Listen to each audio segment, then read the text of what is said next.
It's the Super Morning Show on Joy. And listen, this conversation is vital. Okay? It's boiling down to one simple question. Would you stay or would you go? We've even sweetened it for you. We said, would you stay for $20,000 or would you travel abroad to hustle? We have uneven the space for you. We actually give you motivation to stay. Yeah. And we want to talk to a few people who have insights to help us understand this, okay? So joining us via Zoom, we have Sam, who's a student in the UK. We have Akosia Bwampong, who's in the University of Michigan. We also have Rebecca Enumel, who's at Baylor University in Texas. And there are many others joining us to make this conversation relevant. We've got Michael and Nana Yao from New York. And Nana Yao is actually in Ghana. He's just returned from travels, and they will all be giving us insights. Okay, so good morning to all of you. If you can hear me, if you can unmute your microphones, let's hear you all. Good morning. Good morning. Good morning. Hi, good morning. Wonderful. Morning. Wonderful. Good morning. Yes, everybody is present. That's wonderful. That's what we like. Okay, I'm very interested in your stories. Okay, what is it that took you to these foreign countries that you're based in right now? Let's go around. Let's start with Sam. All right. Hello. Good morning once again, and good morning to your listeners. I don't know if my voice is clear. We can hear you clearly. Go ahead. Oh, okay. My name is Sam, as noted earlier, and I'm with Ulster University in Birmingham.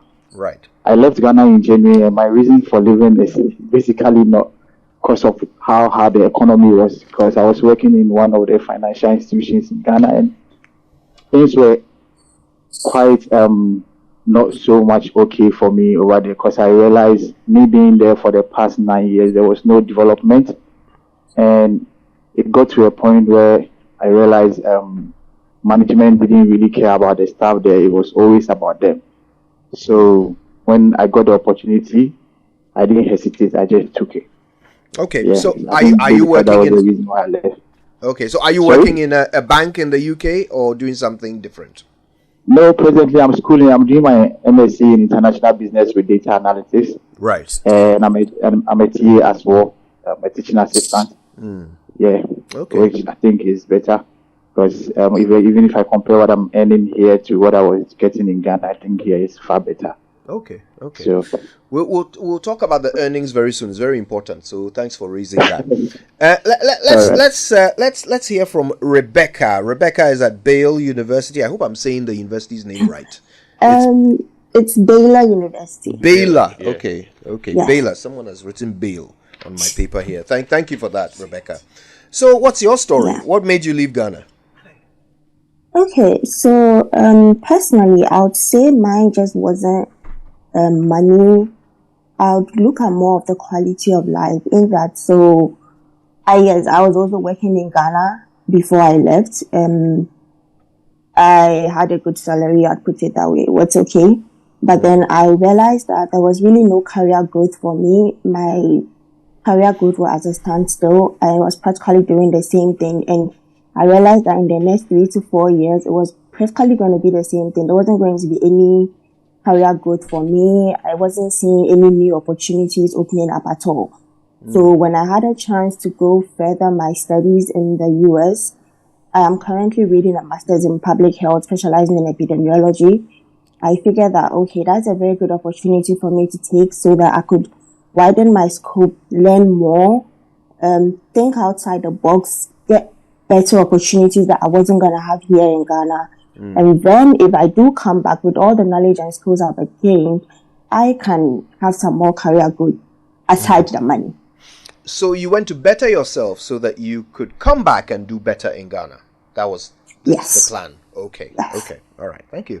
Let's go to New York and talk to Michael. What took you there, Michael? Hello, good morning. Yeah. Good morning.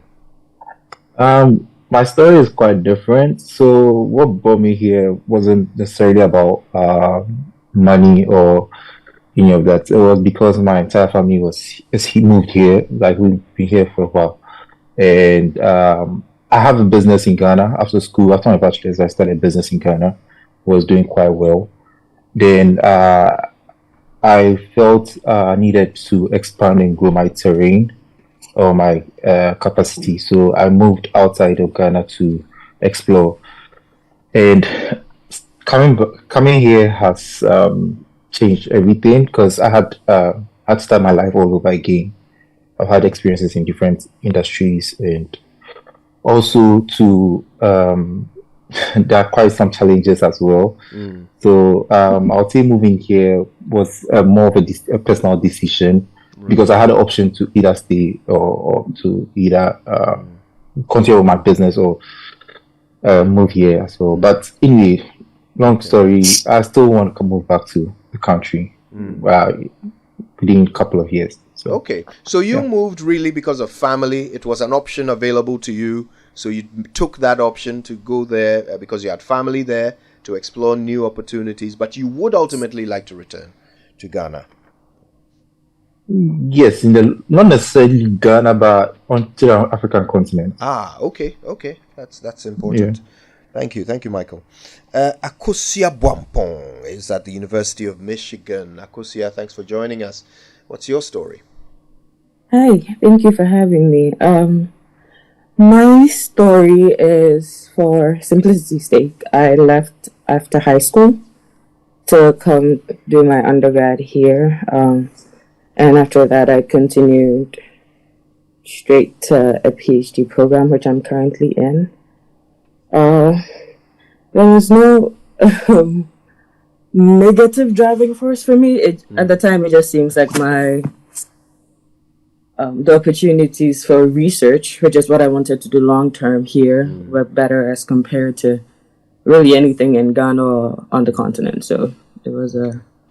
So I mean, if you had wanted to pursue this in Ghana, would you have been able to do so? Absolutely. Sorry? Absolutely not. Okay. So there was a driving force. You wanted to do something which was impossible to do in Ghana. Yeah, I guess you're right. Okay. All right. Now, Yao, I saved you for last because you are in Ghana, but you've recently returned from spending quite some time abroad. Which country were you in? So I was in the US. Right. Okay. I was in the US. You have kind of done the full circle. You've gone, you've come back. So Yeah. I'm very curious. First of all, why did you leave? First of all, a good day to all your listeners. I'm really honored to be here. I left mainly because of two reasons. So family, and I also had to go on tour. So I'm also a gospel musician, so I had to go on tour, and so we're out for about 4 to 5 months, and we're back home. So this is not my first time out, but we had to just go and come, and it was a fruitful movement. Right. Okay. So it was just a temporary, departure from Ghana to do a specific It was thing something. and then come back. Yes, it was for that reason. But Right. I do have a lot of family there, so it was just like catching up where we left off. I get it. Thank you, Nana Yao. All right. So look, the discussion today is really about the option available to Ghanaians. We are being told that Ghanaians are leaving in large numbers because they'd rather be elsewhere. And we're trying to test that, okay? So we've been asking Ghanaians whether they would have stayed, if we'd given them $20,000 instead of using a visa to travel and go and hustle, would they have stayed? And we're getting interesting answers. Now, of those of you joining us in this conversation, I mean, none of you really specifically traveled to hustle. A lot of you are in school, you're doing things that would not be classified generally as hustle. But I'm interested in your standards of living. Sam, would you say that you are having a better standard of living in Coventry than you would have had if you had studied the same program in a Ghanaian university? I'll say yes. Yeah, of course I am, because in terms of facilities, I don't know. Okay, I think some universities in Ghana equally have their facilities, but I can't compare that to what I'm enjoying enjoying here. Even transportation to school and back is so good that I can't compare it to that of Ghana. When you go to the education system itself, lecturing, the facilities available to you, even the Wi-Fi, the internet connectivity and everything, like the teaching method is top notch. And funny enough, most of the lectures over here are from African countries. I have Nigerian lecturers, I have a couple of lecturers from Ghana, and even the African lecturers are even more than the British lecturers here in my school. So that should tell you we are not even here alone. We have a lot of them here. So I think it's quite good. It's quite good here. I would have gotten a similar in Ghana, but just the affordability would have been different.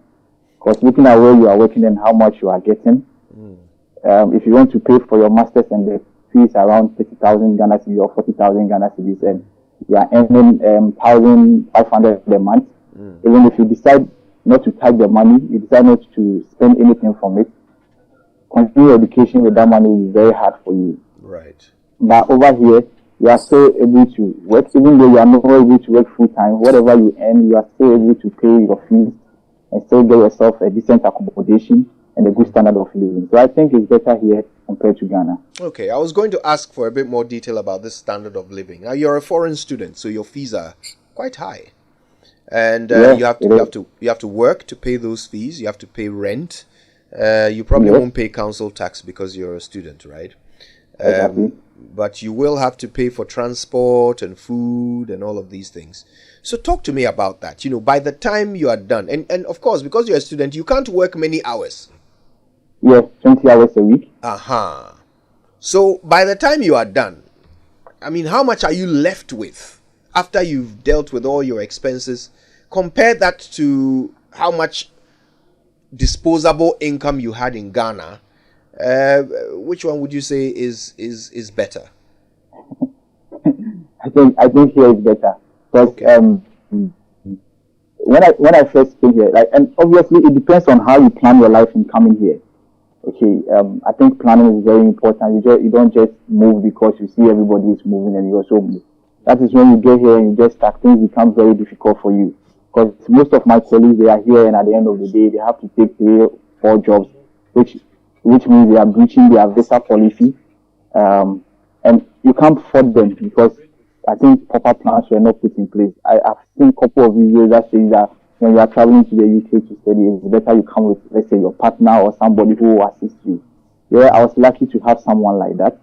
So she equally assists me in most of the things that I do. Right. And with the work that I do, I don't pay, my rent is around 500 to 600 pounds a month, though inclusive with all my internet connectivity and everything.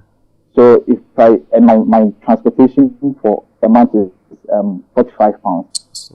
Everywhere I go within West Midlands. So if I put all this money together, what is left for me in my and mind you, Kojo, if you are here, I don't think you spend more than 200 pounds on food, unless maybe you are the someone who likes to go out, the chilling type that wants to go out and spend and all that. But if you are someone who likes to cook on your own, like do stuff on your own, I don't think you spend more than 200 pounds on food stuff to cook for yourself. Even if you want to go to the African market and get food stuff for yourself, because I can get kondo, cassava dough, prepare my banku. I can get about 20 bottles of banku and I can use it for a couple of days. So I think if I do all those calculations, my rent and everything, what is left for me, I'm still able to send money back home and they are happy compared to when I was in Ghana. Because in Ghana, what you get, I don't even know how much you send to them and they will be happy. When you are receiving 1,500, 2,000, you send your parents, let's say 500 Ghana cedis, they will still be wanting for more.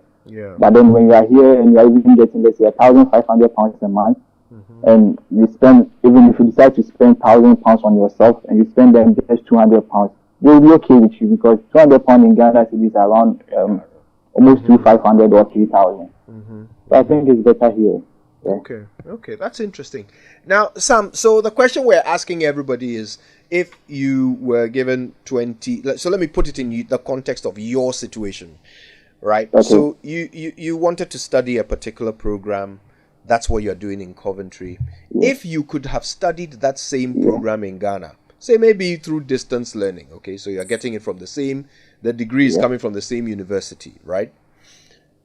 Exactly. And someone was going to give you $20,000 just to stay in Ghana and study this program instead of traveling to the UK to go and work and hustle and pay your school fees and all of these things.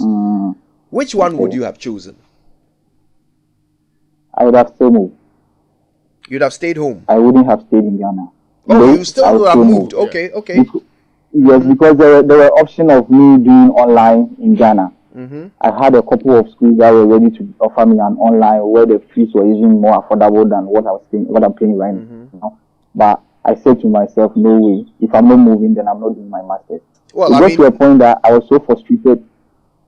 Okay. I was going to say, nobody offered you $20,000. So that's the difference here. Okay. There's an offer of $20,000 cash. It got to a point that I was so frustrated in my company. So I just wanted to leave at all costs. Initially, I wanted to switch job, but getting a different job in Ghana is quite difficult. And this is a company that I've been with them for the past 9 years. When I completed my university, I completed Greenpower in 2014. I got myself that job, and I've been with them. I'm quite familiar with. You are quite familiar with my company. If I mention the name, you will know because you've been coming around. I've been seeing you. So when I realized that 9 years there was no promotion and you can stay in the office from 5:30 a.m. to 1 a.m. because my department was that quite very challenging. I was working in the clearing department, so anytime the system breakdown at Gibbs, anybody who works in the banking sector and has been in the clearing department will attest to this. When Gibbs had an issue, it affects all the banks. Sometimes you stay as late as 12 a.m., 1 a.m. and stuff to get all your work done.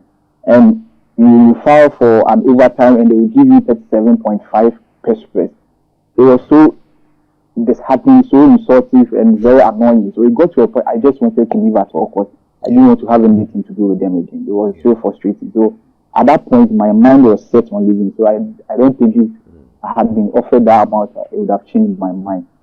So that's quite an insight there, and I really appreciate what you explaining this, because a lot of Ghanaians will relate to the difficulties you were facing. So every day, my issue is not basically, sometimes you tend to blame the government so much. I know they have a lot to do because we bring them in power to see to our needs. But then I always say that the little Canada we are, our management there, what are they doing for us? Because if you are working in a bank, or let's say if you are working in Joy FM or any company, and your MD or your HR or whoever is in charge is paying you well, no matter the how hard the economy is, I think you are going to be okay. Because if the inflation keeps going up and your salary also keeps going up, you can match up with the inflation. But here lies the case that the inflation keeps going and your salary is still the same. They are giving you 1,000 Ghana cedis this year, and 5 years down the line, inflation has gone up, everything has gone up. You are still receiving 1,000 Ghana cedis, and they still expect you to put in 100% efficiency. When you sit in a place that you get the opportunity to see some high people's salaries like the MD, the next in command and everything. It's so crazy. You see the gap between your salary and that of your MD, the gap between your salary and that of your manager, and you see the work that you are putting in. You clearly see that these people, they don't care about us. But you always point their fingers at the government. It's not the government that structured the salary in my company. It has to do with my MD and my HR. So I have to blame them first before I even come to the street. Yeah. Do you mind if I ask how much you were earning in Ghana? Okay, when I started working in the bank as an initial starter, my salary, basic salary was less than 1,000 Ghana cedis. It was around 900. Wow. Yeah, that was 2014. After my confirmation and everything, I think it moved to around 1,000 or so. 9 years down the line, my salary was less than 2,500. Wow.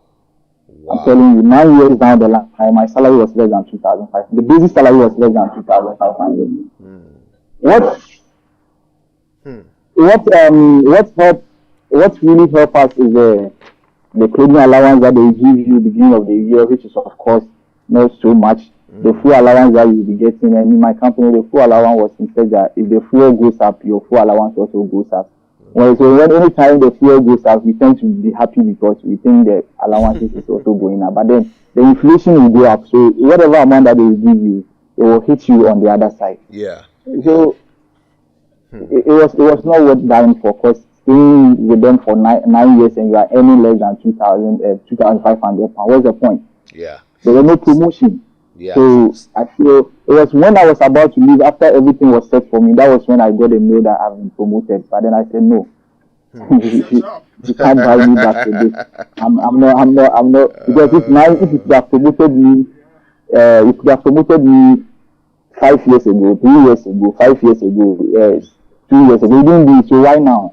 Yeah. So I just decided to leave. Yeah. Sam, I'm so glad you shared this experience with us. It's really eye-opening. I appreciate it. I understand you have to go. Yeah.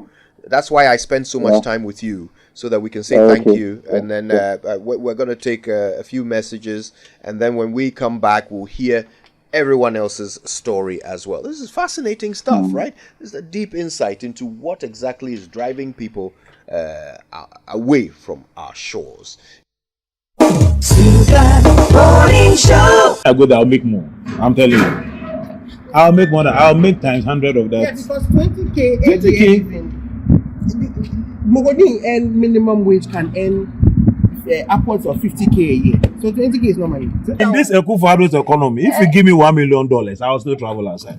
I'll prefer to use the $20,000 to build my nation. This money will be used for so many things for the benefit of the youth that are coming up. So I would say that I'll use the money to stay in Ghana. I'll not use it to go back to somebody's country to develop it. No way.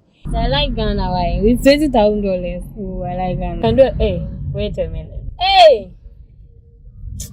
Oh, no way. I'll go hustle. Because I think I can make more than that. I can make more than that. Cry and be a multi billionaire. Oh, I can hustle. I'll go and hustle. What the shit they have seen in this country, my guy. Yeah, I've seen in this country. 15 cities. I will leave this country. In fact, don't give me anything. It means I want to leave. Yes, I prefer moving out of the country to hustle, because I think it's prudent and it is the only way that you can get a prosperous life to live in Ghana. $20,000 in Ghana is woefully inadequate to live a really financially stable life. So going out, hustle 2 or 3 years, you're going to get more than $20,000 and live a better life. Your morning radio. Let's get back into our conversation, okay? So I think now we have our American contingent and, of course, our Ghanaian neighbor. So Rebecca, Michael, and Akosia are in the U.S. Rebecca is in Texas, Michael is in New York, Akosia is in Michigan. And then Nana Yao has just come back from a tour in the U.S. He's right here with us in Ghana. They're still on Zoom and on the phone, okay? So listen, let's make the conversation fluid. Let's get through this real quick. First, let's talk about the cost of living, and living standards, okay? Rebecca, tell me, is it expensive to be a student in Texas? Yes and no, depends on which side we are looking at. I would say that when it comes to tuition, as compared to how much you pay in Ghana, yes, it's pretty much expensive over there. But then you are given avenues to make room or avenues to pay for it, in the sense that you can be employed as a graduate research assistant. Mm-hmm. And in that field, you are not just schooling. You have the opportunity to do research with faculty members. Now, that gives you an opportunity that by the time you are done with school, you know which career path you want to take. You can decide if you want to go into research or you want to branch into the working field, the career field. Right. If you are going to go into research, there are so many opportunities available to you. You have mentors to take you through it. You have people who are going to guide you through it. You are given the avenue to think outside the box. Whatever you need to do your research is available for you. If you want to go into the career field where you are in the job market as well, you have mentors at that side also.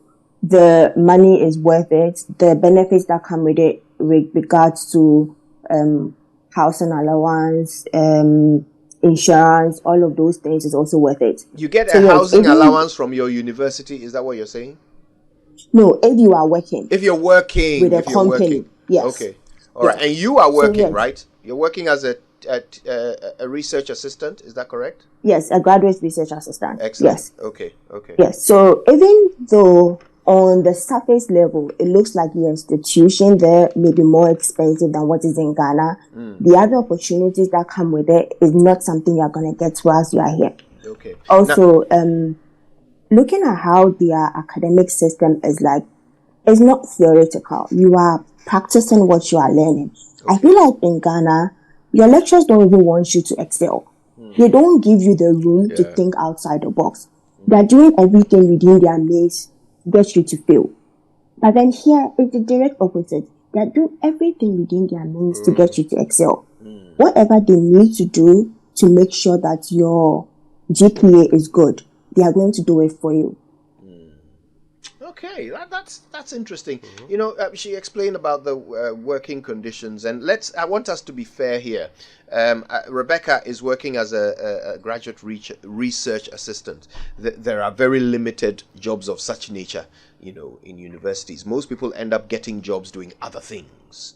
Okay, so it is more of the norm for a student in the US to get a job doing something less Outside the less school, rewarding with fewer benefits than being a graduate research assistant. But it's a great example for us to learn from. Let's go to New York. Michael, talk us through your cost of living. Is it affordable compared to if you were doing the same thing here in Ghana? Okay. So I'm a student as well, first of all, and I'm also doing my master's as well. So I work full time, I work school full time. And speaking about the cost of living, it's quite expensive in New York, but compared to living in Ghana, the standard of living here is way better. And making 20,000 just to stay in Ghana, well, I bet you I'm making more than that. I can make more than that within a short period of time. Define short period of time. How long will it take you to make $20,000 to save $20,000? To save $20,000, I can say that within a month. No, within a year. Sorry, excuse me. You could save $20,000 in a year. Yes. Wow. I work in tech. Okay, Yes. okay. You see, we've got some really, really well-earning people on this Zoom. Yeah, but it's not everybody that went to Klinger test. The way you're making it look like. No, but the majority. No. Let me explain to you. Do. Before I got to where I am, I had to so first of all, moving here, you have to have a whole mental shift. Your paradigm has to change. First of all, and you have to be ready to get into the gutters and get to the grind. So I worked in healthcare for a period of time, gained experience under my belt, networked with good people, took a couple of courses, studied, and later on, I got my break in tech, and the rest is history. And getting into tech is pretty competitive, especially coming from a different country, an African country, and my background is in publishing studies. So it was, but there are transferable skills that you can leverage on to sell yourself. Yeah. And also to speaking to the cost of living in New York, it's quite expensive because I live alone. I don't live, even though I have family here, I live alone. I live independent, and the cost of rent is pretty pricey. Somewhere between, let's say, $2,000 for a 2-bedroom, between $2,000 to let's say $3,500, depending on the side of. Depending on which part of New York, right? So it could be anything between $2,000 and $3,500 every single month for your rent. Okay. Yes. Okay. And there's no way you can do a big landlord. Exactly. You don't feel rich. Exactly. So that is just that's just the rent. And if you own a house, you have to pay for your own utilities like water.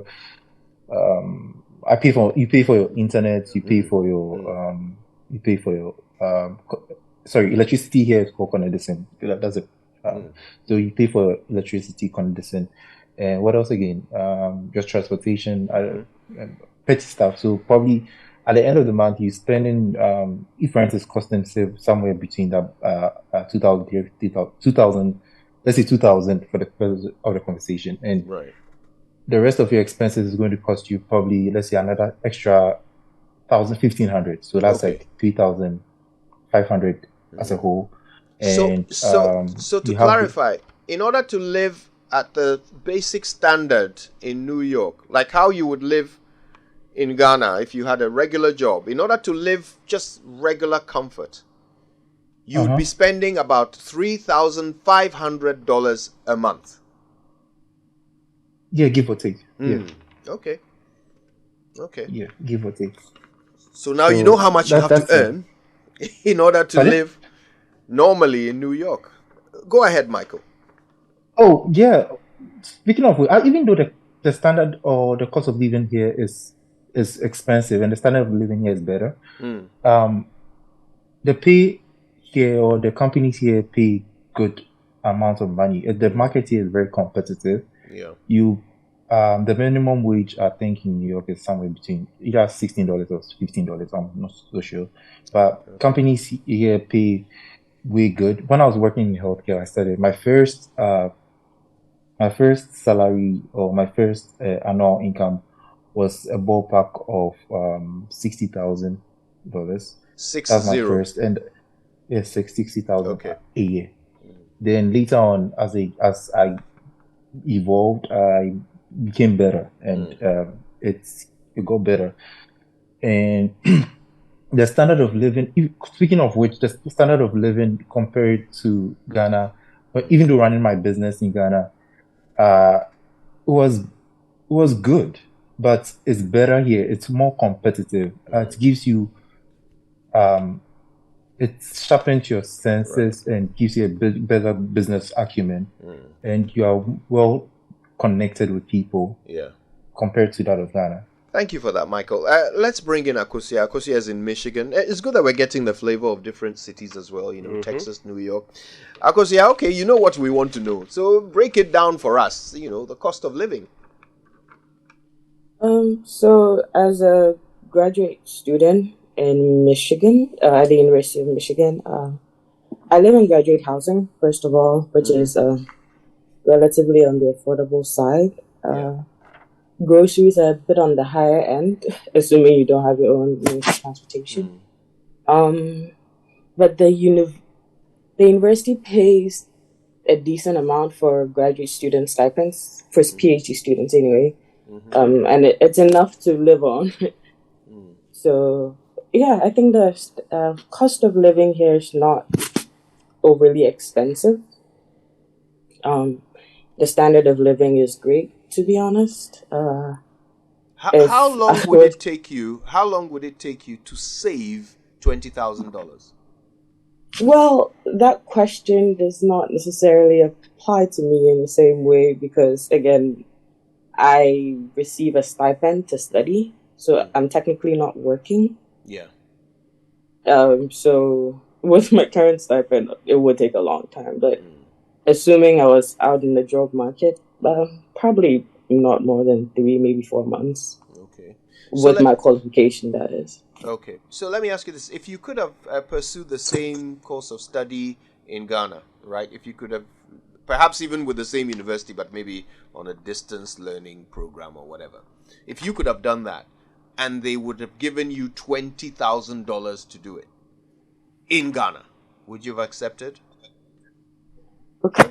So the question is two-sided. First of all, I could not have pursued the same program from Ghana because mine is a purely research, for that matter, experimental lab program. So I need to be here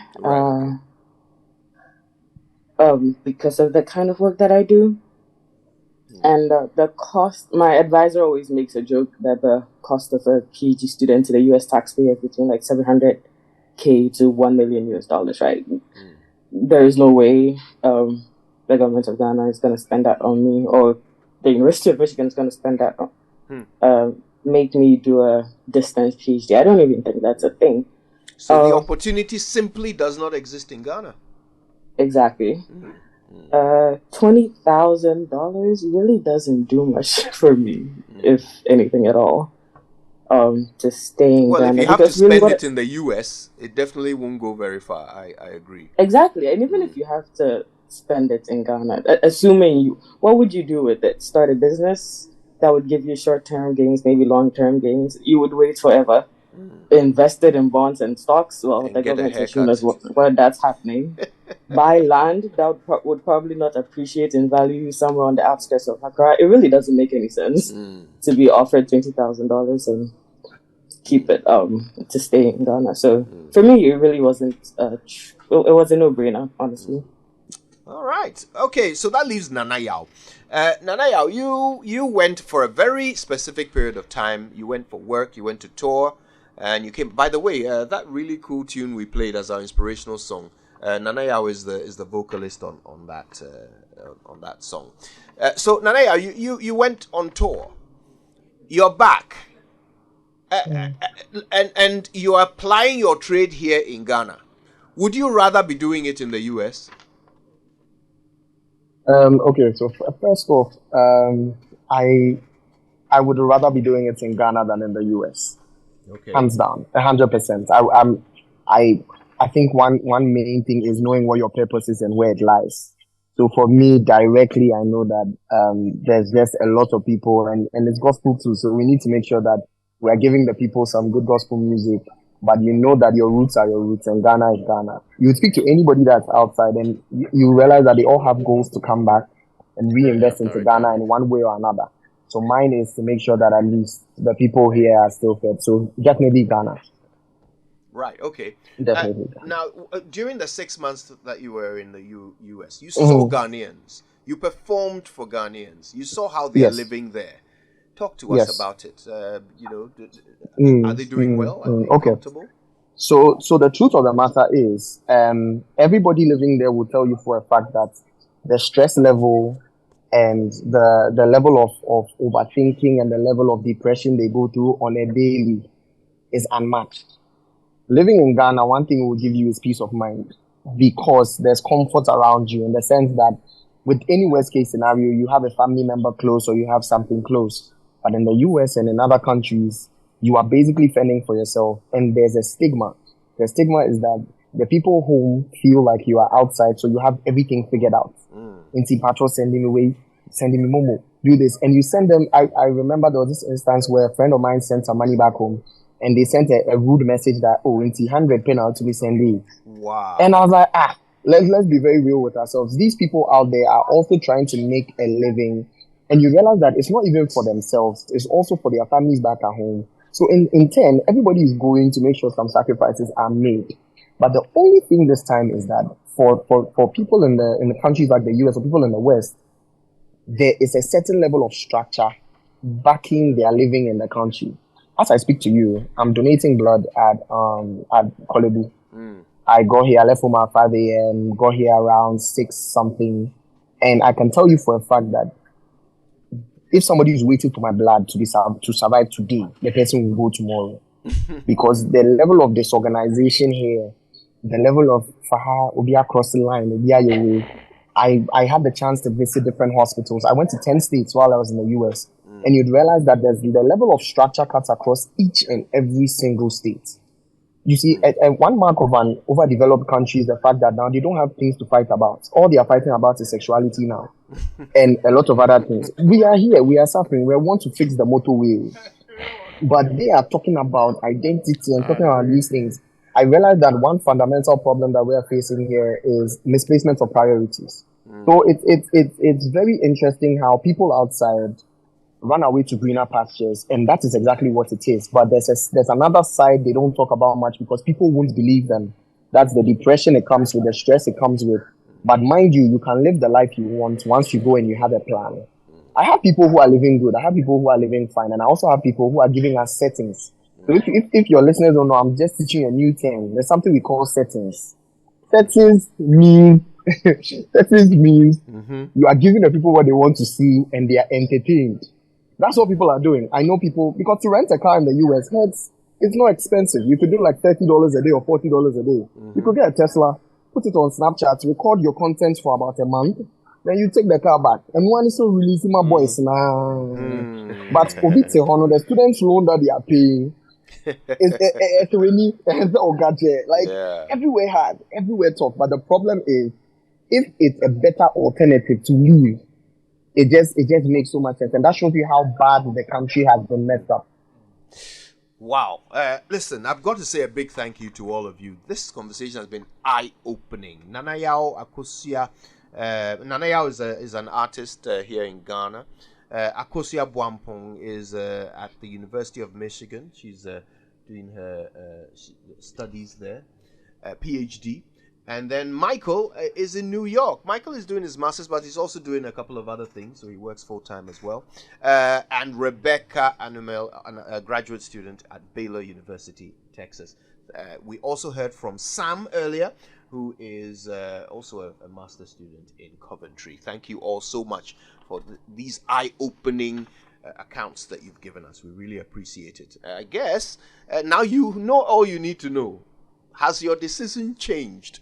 Will it be the 20K or the visa?